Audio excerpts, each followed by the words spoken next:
राधे राधे दोस्तों। आज हम आपको सुनाएंगे हरतालिका तीज व्रत की कहानी। अगर आप हमारे चैनल पर नए हैं तो प्लीज हमारे चैनल को सब्सक्राइब करें, वीडियो को लाइक करें और शेयर करें।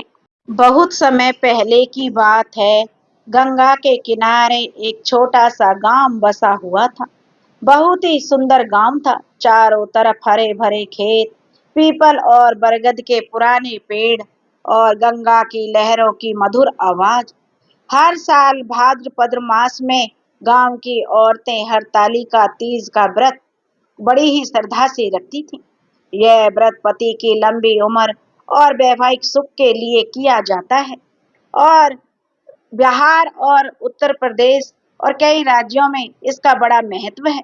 गांव की हर गली में जो तीज व्रत के गीत गूंजते हैं। औरतें मेहंदी लगाती हैं और झूले पर हंसी खुशी झूलती थी। मगर इस बार गांव में कुछ अलग होने वाला था। गांव में एक औरत रहती थी जिसकी उम्र यही कोई 24 साल थी। उसका नाम गौरी था। वह एक साधारण सी लड़की थी जिसके हाथों में जो मेहंदी रचाने की अनोखी कला थी। उसकी मेहंदी इतनी सुंदर होती थी कि लोग कहते कि गौरी की मेहंदी में तो जादू है, जैसे हर नक्श में कोई कहानी छुपी हुई हो। गौरी का पति जो 27 साल का भोला था, भोला एक बहुत ही भोला भाला था। अपने नाम के अनुसार वह बहुत ही सीधा साधा और मेहनती आदमी था। वह किसान किसान था और अपने खेतों में काम करता था और अपनी पत्नी गौरी से बहुत प्यार करता था। मगर इस साल तीज से पहले ही भोला को एक अजीब सी बीमारी ने जकड़ लिया। वैद्य और डॉक्टर सब भोला का इलाज कर रहे थे, लेकिन सब हार मान चुके थे। उसकी बीमारी पकड़ में नहीं आ रही थी। अब गौरी का दिल टूट रहा था, मगर उसने ठान लिया था वह इस तीज के व्रत से अपने पति को बचा लेगी। गांव के किनारे गंगा के पास एक पुराने बरगद के नीचे रहती थी एक टखनी बुढ़िया। लोग कहते थे कि वह वर्षों से वहीं रहती थी। उसकी आंखें गंगा की गहराइयों को देख सकती थी। उसकी झुर्रियों भरी चमड़ी, लंबे सफेद बाल और गहरी काली आंखें उसे बहुत ही रहस्यमयी बनाती थी। लोग उससे डरते थे, मगर मुसीबत में उसकी सलाह लेने जरूर जाते थे। गौरी अपने पति भोला की जान बचाने की उम्मीद में एक रात उस बुढ़िया के पास पहुंची। गौरी ने कांपते हाथों से बरगद के नीचे बनी झोपड़ी का दरवाजा खटखटाया। अंदर से आवाज आई, कौन है बेटी? एक खड़खड़ी आवाज थी। अब गौरी ने अपनी व्यथा सुनाई। टकनी बुढ़िया ने उसे टकटकी भरी नजर से देखा और बोली, बेटी, तेरे पति की बीमारी कोई साधारण नहीं है। यह गंगा मैया का श्राप है। बरसों पहले तुम्हारे गांव ने गंगा किनारे एक पवित्र नीम का पेड़ काट दिया था और तब से गंगा मैया नाराज है। अगर तू अपने पति को बचाना चाहती है तो तुझे जो हरितालिका तीज का व्रत करना होगा, अपने पूरे नियमों से करना होगा और गंगा के गहरे पानी में छुपा सप्तरंगी कमल लाना होगा। यह सुनकर गौरी चौंक गई। सप्तरंगी कमल, यह कहाँ मिलेगा? तब उस बुढ़िया माई ने जो एक पुराना सा ताबीज निकाला जो चांदी का था। उसमें 7 रंगों का धागा लिपटा हुआ था। यह ताबीज उसने गौरी को दिया और बोली, बेटी, यह ताबीज तुझे रास्ता दिखाएगा।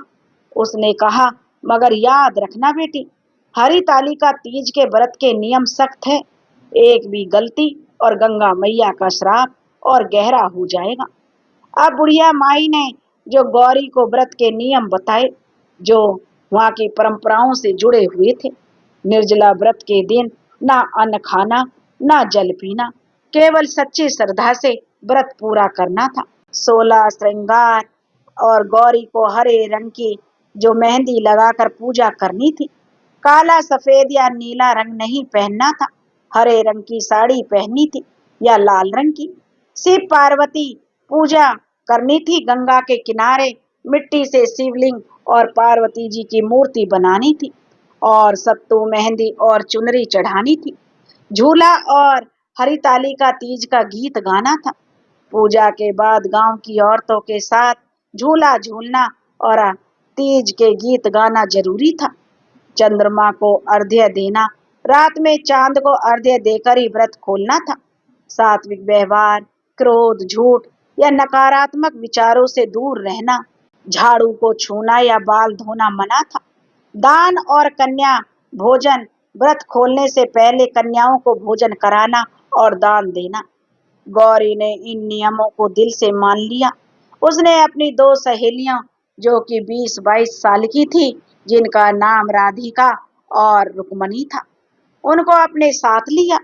और दोनों ही सहेलियां तेज तर्रार थी और गंगा के रास्तों को जानती थी, जबकि जो दूसरी सहेली थी राधिका, वह उसके गीतों में तो जो जादू था। तीनों ने हरियाली तीज के दिन जो गंगा के किनारे एक छोटा सा मंदिर बनाया, जहाँ गौरी ने मिट्टी से शिव पार्वती की मूर्ति बनाई। पूजा के बाद गांव की औरतों के साथ जो हरतालिका तीज के गीत गाए और झूले की रस्सियां हवा में लहराई। मगर गौरी का मन गंगा के गहरे पानी में छुपे सप्तरंगी कमल की खोज में था। रात को जब चांद आसमान में चमक रहा था, गौरी अपनी सखियों से गंगा के किनारे एक पुरानी नाव लेकर उनके साथ निकल पड़ी। तावीज की रोशनी ने उन्हें रास्ता दिखाया और वह गंगा के बीचों बीच एक अजीब से टापू पर पहुंच गईं। वहां पर जाकर उन्होंने देखा एक छोटा सा तालाब था और तालाब के पास में ही एक पुराना सा नीम का पेड़ था। तालाब में 7 रंगों का कमल चमक रहा था, जैसे सितारों का झुंड पानी में तैर रहा हो। अब जो गौरी ने कमल की ओर कदम बढ़ाया, मगर तभी तालाब से एक भूतिया आकृति उभरी। एक औरत जिसके बाल गंगा की लहरों जैसे लहरा रहे थे, आंखें 7 रंगों में चमक रही थी। वह जोर से गरज कर बोली, कौन है जो गंगा के पवित्र कमल को छूने की हिम्मत कर रहा है? अब गौरी ने हिम्मत बांधी और बोली, मैं अपने पति को बचाने आई हूँ, मुझे सप्तरंगी कमल चाहिए। उस भूतिया आकृति ने हंसकर कहा, कमल लेने की कीमत चुकानी पड़ती है। गंगा के 7 नियम दिए गए हैं और तुम्हें इन 7 नियमों से गुजरना होगा। अब जो गौरी की जो सखी थी राधा और रुक्मणी, वो डर गईं। मगर राधिका ने जो कहा कि मुझे तो बहुत डर लग रहा है। फिर गौरी ने ताबीज को कस के पकड़ लिया और बोली कि मैं इम्तिहान देने को तैयार हूँ। तब उस भूतिया आकृति ने गौरी को तालाब के किनारे एक चमकते हुए शीशे के सामने खड़ा किया। शीशे में गौरी का प्रतिबिंब चमक रहा था, मगर उसमें वह एक रानी की तरह थी, सोने चांदी के गहनों से सजी हुई। तब वह भूतिया आकृति बोली, यह कमल तुझे रानी बना देगा, बस अपने पति को भूल जा। गौरी का मन डोल गया, मगर उसने बोला कि मुस्कान याद आ गई और बोली, मुझे रानी नहीं बनना है, मुझे अपने पति के साथ रहना चाहिए। तभी शीशा टूट गया और तालाब से एक चमकता पत्थर निकला, जिस पर लिखा था सच्चाई की जीत।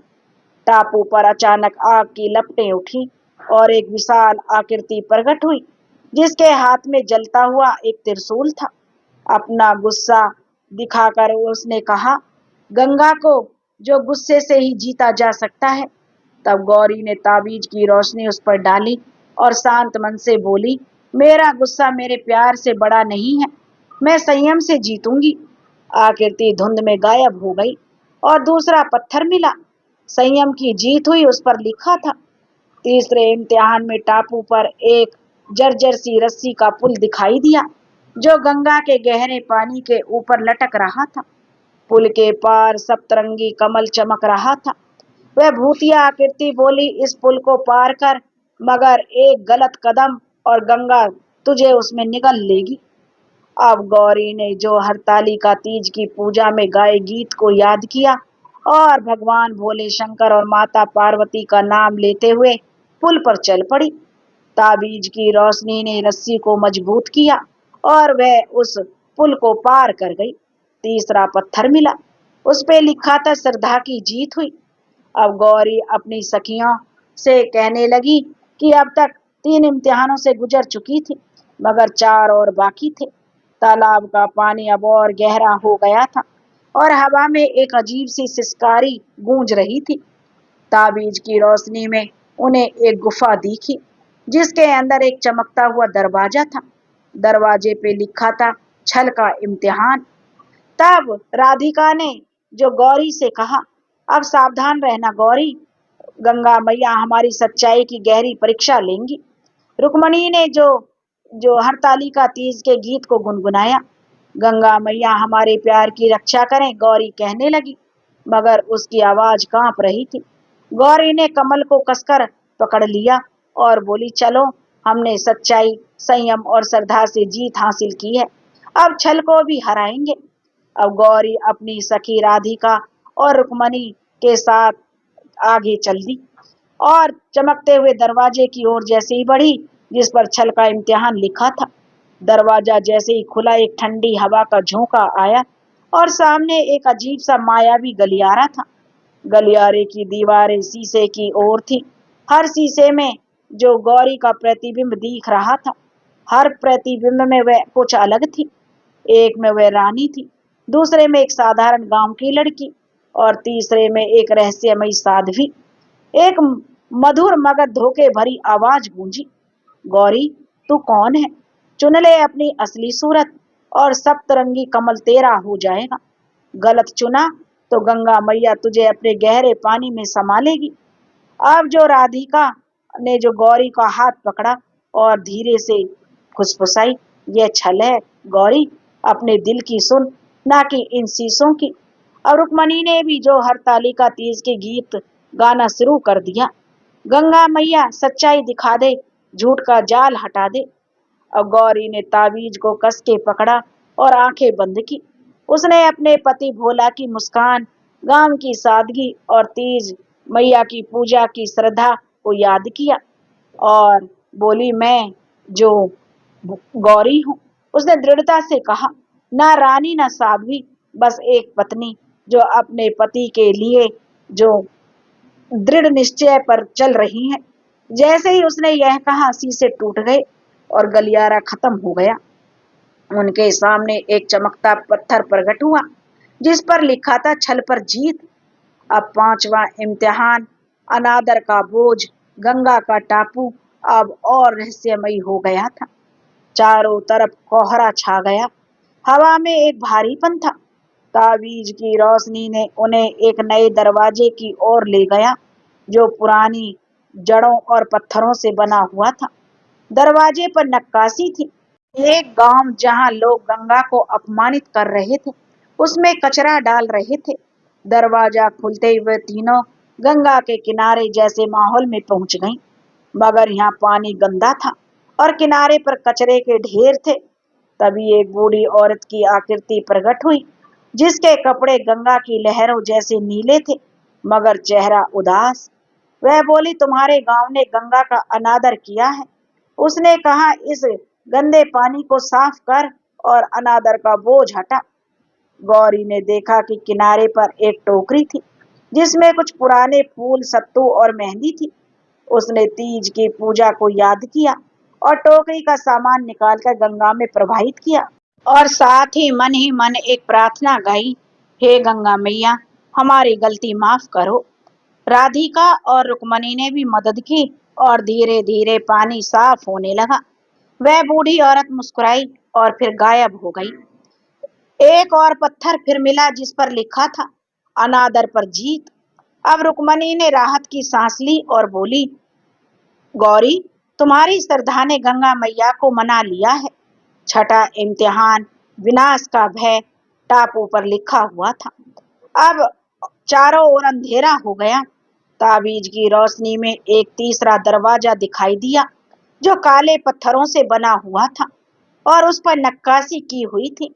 जलता हुआ गांव और गंगा की लहरें उसे निगल रही थी। दरवाजा खुलते ही एक डरावना दृश्य दिखाई दिया, जिसमें उनका गांव जल रहा था और गंगा की लहरें उसे डुबाने को तैयार थी। एक विशाल आकृति प्रकट हुई, जिसके हाथ में त्रिशूल और सिर पर लहरों का मुकुट था, और वह कहने लगे कि तुम्हारे गांव में प्रकृति का न जो विनाश किया है, प्रकृति का लोगों ने विनाश किया। उसने गरज कर कहा, अब गंगा का गुस्सा उसे भस्म कर देगा। अब गौरी ने डरते हुए तावीज उठाया और बोली, गंगा मैया, हम गलती सुधारेंगे, हम गांव में पेड़ लगाएंगे, तुम्हारा सम्मान करेंगे। उसने अपने तीज के व्रत की सौगंध ली और कहा, मेरे पति और गांव के लिए मैं सब कुछ करूंगी। ताबीज से एक तेज रोशनी निकली और आकृति शांत हो गई। जलता हुआ गांव भी गायब हो गया और फिर एक और पत्थर मिला जिस पर लिखा था, विनाश पर जीत। अब सातवां इम्तिहान और बाकी था। सातवां इम्तिहान, भूल का बोझ, एक पत्थर पर लिखा हुआ था। अब केवल एक इम्तिहान बाकी था। टापू पर कोहरा और गहरा हो गया। हवा में जो तीज गीतों की हल्की गूंज सुनाई दे रही थी। ताबीज ने उन्हें एक आखिरी दरवाजे तक ले गया जो साधारण मिट्टी से बना हुआ था, मगर उस पर कोई नक्काशी नहीं की हुई थी। दरवाजा खुलते हुए खाली मैदान में थी, जहां गंगा का पानी शांत था और सप्तरंगी कमल हवा में तैर रहा था। एक मुलायम आवाज गूंजी। उसने कहा, तुमने 6 इम्तिहान पार किए, मगर आखिरी इम्तिहान है भूल का।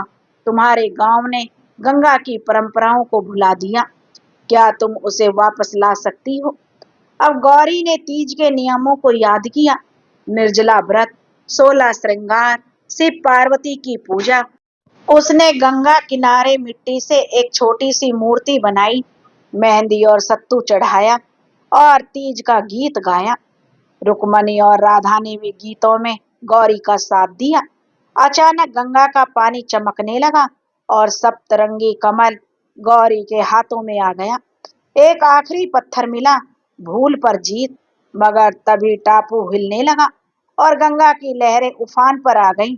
एक गहरी आवाज गूंजी, तुमने 7 इम्तिहान पार किए, मगर गंगा का असली रहस्य अभी भी बाकी है। तुम्हें गांव लौटकर 7 पवित्र कार्य करने होंगे, वरना कमल की शक्ति खत्म हो जाएगी। नई चुनौती। अब गौरी और राधिका और रुक्मणी जो नाव पर सवार होकर गंगा की तेज लहरों के बीच अपने गांव की ओर बढ़ रही थी। सप्तरंगी कमल गौरी के हाथों में चमक रहा था, मगर उसकी रोशनी अब धीरे धीरे कमजोर पड़ रही थी, जैसे गंगा मैया उनकी ओर परीक्षा ले रही हो। कोहरे में अजीब सी सायों की हरकत दिखाई दे रही थी। हवा में भी एक ठंडी सिसकारी गूंज रही थी। तावीज की रोशनी भी अब कम हो चली थी और नाव को लहरें जो बार बार हिलाकर अस्थिर कर रही थी। अब रुक्मणी जो गंगा के रास्तों से वाकिफ थी, उसने नाव की पतवार कसके पकड़ ली और बोली, गौरी, कुछ तो गड़बड़ है। गंगा मैया हमसे कुछ और चाहती हैं।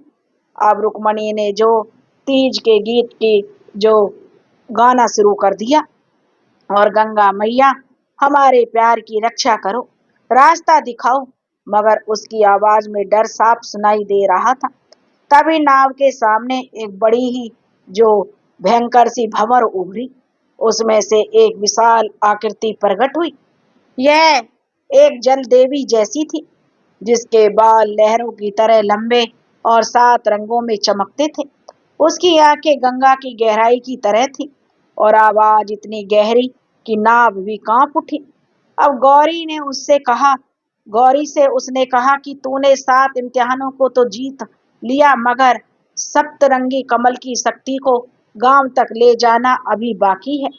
गंगा के 7 पवित्र कार्य पूरे कर, वरना कमल की रोशनी बुझ जाएगी और तेरा पति हमेशा के लिए गंगा की गहराई में खो जाएगा। अब गौरी का दिल जो धक धक कर रहा था, मगर उसने तीज की सौगंध को याद किया और बोली, मैया, बताओ ये 7 कार्य कौन से हैं?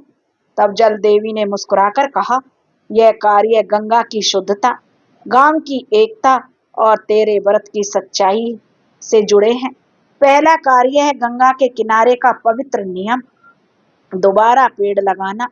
बाकी कार्य टकनी बुढ़िया तुझे समझाएगी, मगर सावधान, रास्ते में गंगा की आत्माएं तुम्हारा पीछा करेंगी। जलदेवी इतना कहकर गायब हो गई और भंवर शांत हो गया। अब नाव गंगा के किनारे की ओर बढ़ रही थी, मगर कोहरे में कुछ साए अब भी उनके पीछे थे। अब गौरी ने सप्तरंगी कमल को सीने से लगाया और बोली, हमें जल्दी टकनी बुढ़िया के पास पहुंचना होगा। वह जरूर जानती होंगी कि बाकी के कार्य क्या हैं। सूरज उगने से पहले तीनों सखियां गांव के किनारे पहुंच गईं। गंगा का किनारा अब शांत था, मगर हवा में एक अजीब सी ठंडक थी। गौरी ने ताबीज को छुआ और उसकी हल्की सी चमक ने उन्हें बरगद के पेड़ तक ले गया, जहाँ टकनी बुढ़िया अपनी झोपड़ी में बैठी हुई थी। उसकी आंखें कोहरे में भी चमक रही थी, जैसे वह पहले से ही सब कुछ जानती हो। बुढ़िया माई ने गौरी ने जो बुढ़िया माई से हाँफते हुए कहा, बुढ़िया माई, सतरंगी कमल हमने ले लिया है, मगर गंगा मैया ने 7 पवित्र कार्य करने को कहा है। पहला कार्य है नियम से पेड़ लगाना। बाकी क्या है? टकनी बुढ़िया ने एक रहस्यमय मुस्कान दी और बोली, बेटी, तूने गंगा की 7 परीक्षाएं पास की हैं, मगर अब गांव को सुधारना है। पहला कार्य शुरू कर, गंगा किनारे उस जगह पर जाओ जहाँ पुराना नियम काटा गया था, जहाँ एक बड़ा पेड़ लगाओ वहां जाकर और गंगा से माफी मांगो।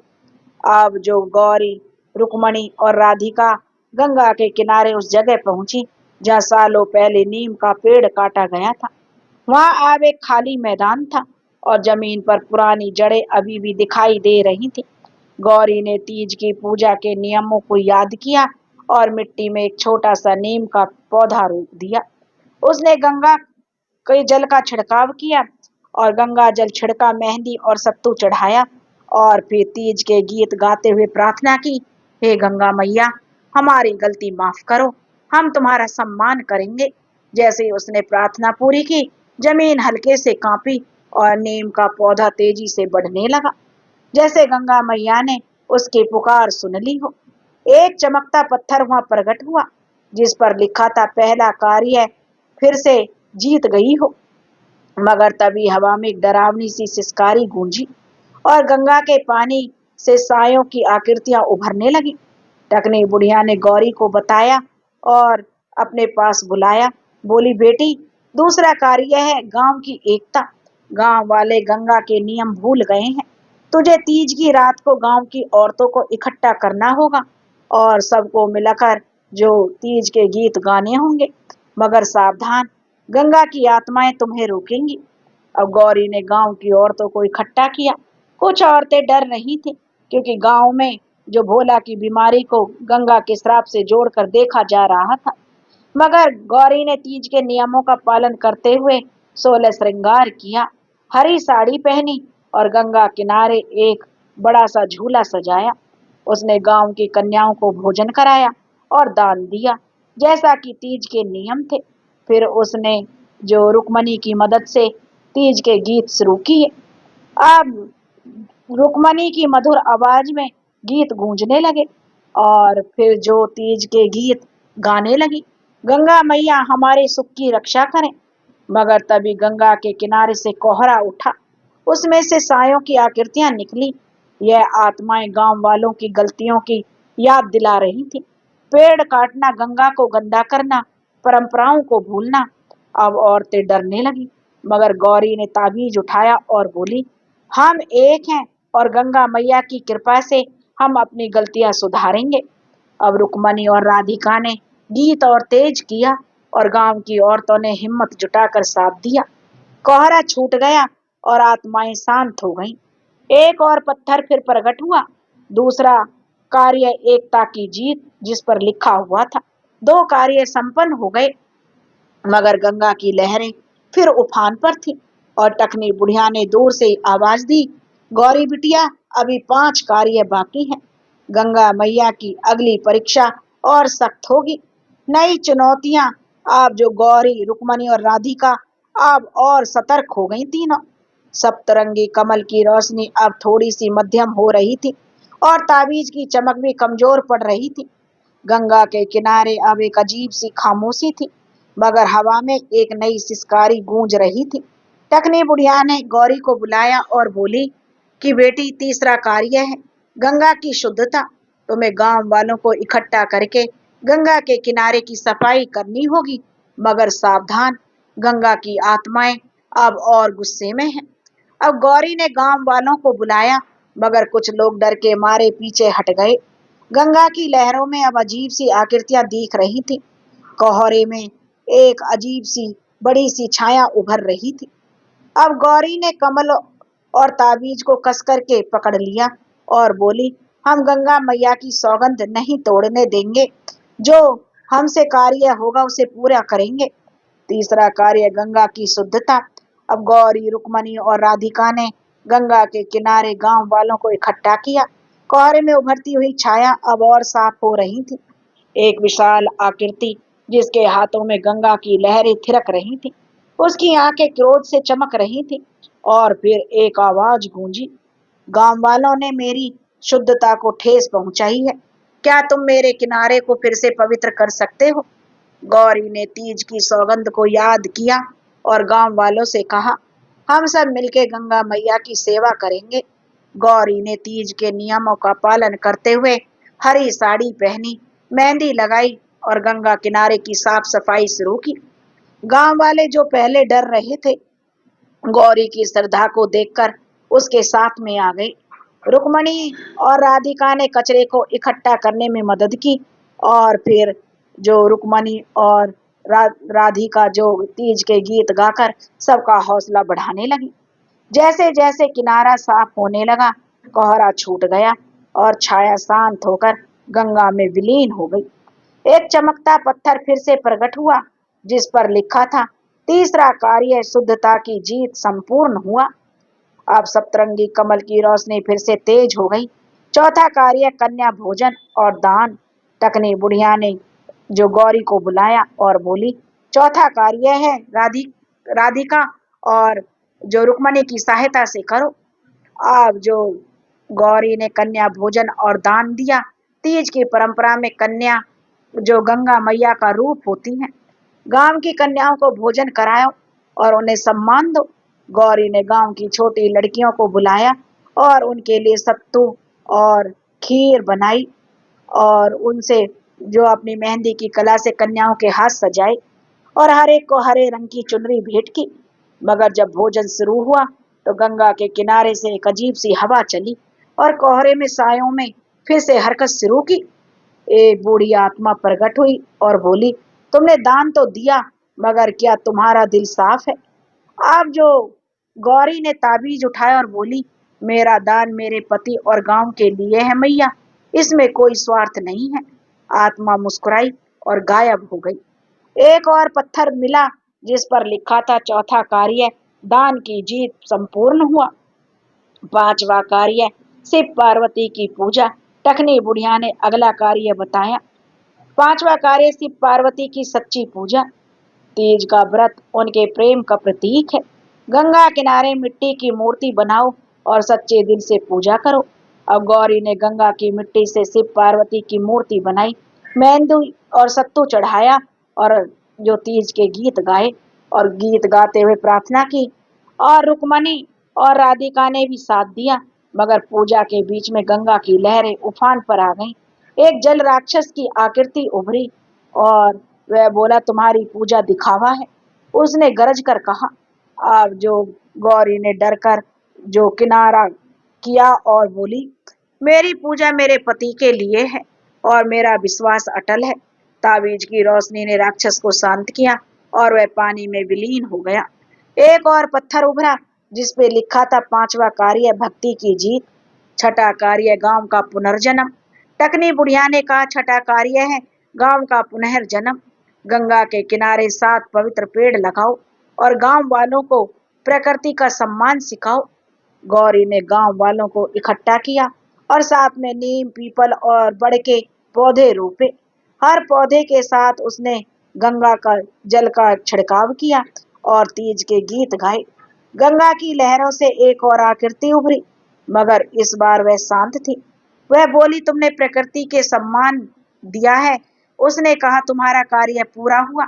एक और पत्थर उभरा जिस पे लिखा था, छठा कार्य पुनर्जन्म की जो जीत हुई। अब सप्तरंगी कमल अब और तेज चमक रहा था। सातवां कार्य था चंद्रमा को अर्घ्य देना। अब आखिरी कार्य बाकी था। टकनी बुढ़िया बोली, सातवां कार्य चंद्रमा को अर्घ्य देना। तीज का व्रत तब पूरा होता है जब तू चांद को अर्घ्य देगी, मगर गंगा की आत्माएं तुझे रोकेंगी। अब गौरी ने निर्जला व्रत रखा था और उसका शरीर थक चुका था। फिर भी उसने हरी साड़ी पहनी, मेहंदी लगाई और गंगा किनारे चंद्रमा को अर्घ्य देने की तैयारी की। रात को जब चांद आसमान में चमक रहा था, गंगा की लहरों से सायों ने अब गौरी को घेर लिया और कहा, तूने गंगा के नियम तोड़े हैं। उन्होंने सिसकारी भरी और जो गौरी ने ताबीज और सतरंगी कमल उठाया और बोली, मैंने गंगा मैया की हर परीक्षा पास की है, मेरा व्रत सच्चा है। ताबीज और कमल की रोशनी ने सायों को भगा दिया और गौरी ने चंद्रमा को अर्घ्य दिया और आखिरी पत्थर उभरा जिस पे लिखा था, श्रद्धा की जीत हुई। अब जो सप्तरंगी कमल की रोशनी अब इतनी तेज थी कि गंगा का किनारा जगमगा उठा। अब गौरी, सुनीता और जो रुक्मणी टकनी बुढ़िया के पास लौटी। अब बुढ़िया ने कमल लिया और उसे एक मिट्टी के दिए में रखा। इसे वह बोली, अपने पति के पास ले जाओ। उसने कहा कि इसकी रोशनी उसकी बीमारी को दूर कर देगी। अब गौरी ने कमल की रोशनी भोला के पास लेकर गई और उसके माथे पर रखी। भोला की आंखें खुली और उसका चेहरा फिर से मुस्कान से भर गया। गांव वाले हैरान थे। उन्होंने गौरी के तीज की सौगंध को देखकर गंगा का सम्मान करना शुरू किया। गांव में अब गंगा मैया की पूजन और तीज की परंपराएं शुरू हो गईं। लोग अब गलती से भी तीज व्रत में कोई गलती नहीं करते थे। सब लोग गांव की शुद्धता और गांव की प्रकृति शुद्धता और गंगा की पवित्रता का ध्यान रखने लगे। दोस्तों, अगर आपको यह कहानी पसंद आई हो तो प्लीज हमारे चैनल को सब्सक्राइब करें, वीडियो को लाइक करें और शेयर करें। राधे राधे।